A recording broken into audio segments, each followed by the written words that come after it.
Iată binecuvântarea cu care Moise, omul lui Dumnezeu, a binecuvântat pe copiii lui Israel înainte de moartea lui. El a zis: Domnul a venit din Sinai, a răsărit peste ei din Seir, a strălucit din muntele Paran și a ieșit din mijlocul zecilor de mii de sfinți, având în dreapta lui focul legii. Da, el iubește popoarele, toți sfinții sunt în mâna ta. Ei au stat la picioarele tale, au primit cuvintele tale. Moise ne-a dat legea, moștenirea adunării lui Iacov. El era împărat în Israel când se adunau căpeteniile poporului și semințiile lui Israel. Trăiască Ruben și să nu moară, și Simeon să fie mult la număr. Iată ce a zis despre Iuda. Ascultă, Doamne, glasul lui Iuda și adu la poporul lui. Puternice să-i fie mâinile și să-i vină ajutor împotriva vrășmașilor lui. Despre Levi a zis: Tumim și Urim au fost încredințați bărbatului sfânt pe care l-a ispitit la masa și cu care te-ai certat la apele Meriba. Levi a zis despre tatăl său și despre mama sa: nu i-am văzut, și despre frații lui: nu vă cunosc. Iar de copii n-a vrut să mai știe, căci ei păzesc cuvântul tău și țin legământul tău. Ei învață pe Iacov poruncile tale și pe Israel legea ta. Ei pun tămâie sunările tale și ardere de tot pe altarul tău. Binecuvântă tăria lui, Doamne, și primește lucrarea mâinilor lui. Frânge șalele potrivnicilor lui și vrășmașii lui să nu se mai scoale. Despre Beniamin a zis: el este preiubitul Domnului, care va locui la adăpost lângă dânsul. Domnul îl va ocroti întotdeauna și se va odihni între umerii lui.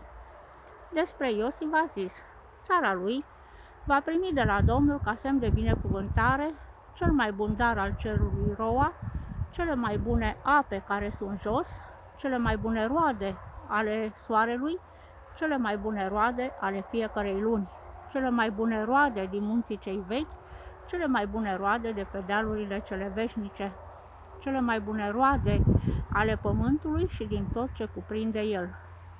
Bunăvoința celui ce s-a arătat în rug să vină peste capul lui Iosif, pe creștetul capului Domnului fraților lui. El are frumusețea întâiului născut al taurului și coarnele lui sunt cum sunt coarnele bivolului. Cu ele va împunge pe toate popoarele până la marginile pământului. Ele sunt zecile de mii ale lui Efraim, ele sunt miile lui Manase. Despre Zabulon a zis: bucură-te, Zabuloane, de alergările tale și tu, Isahar, de corturile tale.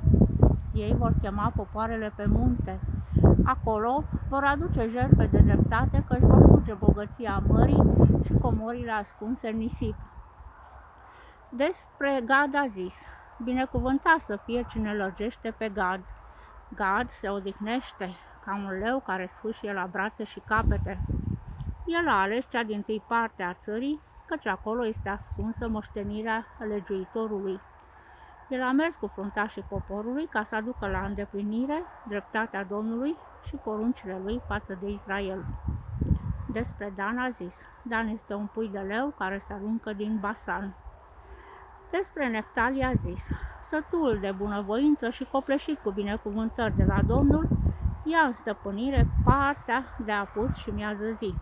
Despre Așer a zis: binecuvântat să fie Așer între copiii lui Israel, plăcut să fie fraților lui și să-și înmoaie piciorul în un de lemn.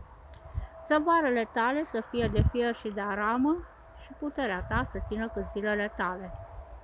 Nimeni nu este ca Dumnezeul lui Israel. El trece pe cerul ca să-ți vină în ajutor, el trece cu măreție pe nori.